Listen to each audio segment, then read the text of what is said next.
Despite Scott Summers being one of the founding 5 members of the first X-Men, comic fans still fail to understand that Cyclops does not fire laser beams from his eyes as many believe.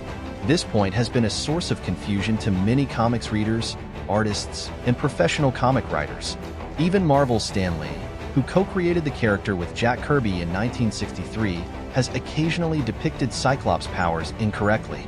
Unfortunately, this frequent comic book error even found its way into the X-Men movie universe when in X-Men Apocalypse, a young Scott Summers accidentally destroys Professor Xavier's favorite tree while testing out his powers.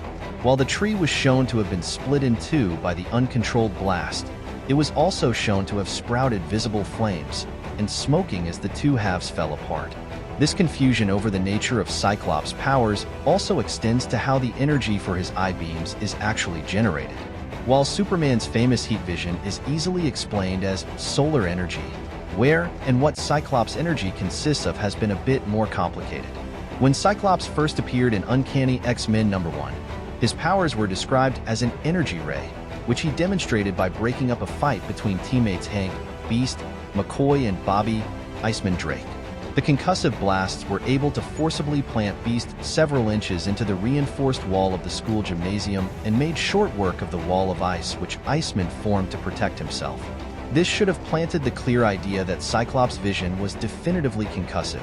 Yet one issue later, in Uncanny X-Men #2, Cyclops was shown using his powers to melt the ice off of Angel's wings after he and Iceman got into an argument, which would imply that his vision is heat-based instead of concussive. This was a recurring mistake that both fans and writers would continually make over the years. Over time, attempts were made within Marvel to concoct a new, science fiction explanation for the origin of Scott Summers' eye blasts. Just as Nightcrawler's teleportation power was revealed to be travel through an unknown, brimstone dimension, it was eventually revealed, via the official handbook of the Marvel Universe Encyclopedia, that Cyclops uses his eyes to open portals to a dimension of pure force, erupting into our world as concussive beams. The idea that Cyclops' eyes are portals to a dimension of infinite energy, which is continually released into our universe whenever he opens his eyes, is admittedly strange to fathom. In fact, it's the reason physics professor Jim Kakalios, author of The Physics of Superheroes, declared Cyclops the most impossible of all the X-Men.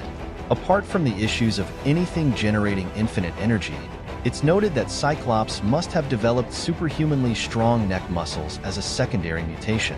Without that adaptation, Cyclops would have snapped his own neck with the recoil of his first optic blast and died instantly. Strangely enough, writer Al Ewing explained that at least part of the ongoing confusion is due to Marvel preventing creative teams from clarifying it. Speaking during the UK Comic Festival Thought Bubble via BC, Ewing gave a casual reason why the canon has yet to concretize. The problem is we're not allowed to mention Cyclops' power has dimensional holes to the punch dimension, said. According to Ewing, that lore explanation of Cyclops' beams is one the editors do not like to reference, likening it to Hulk deriving his additional mass from an aptly named meat dimension. Fortunately, the Marvel characters aren't as limited in the actual comics. During the events of Fantastic Four #250, the Fantastic Four came under assault by the X-Men.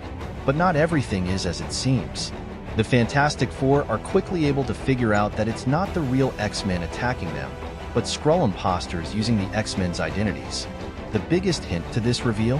When the Skrull Cyclops blasts the Thing, Ben Grimm specifically notes that his back is burning, which he knows is not a typical trait of Scott's eye blasts.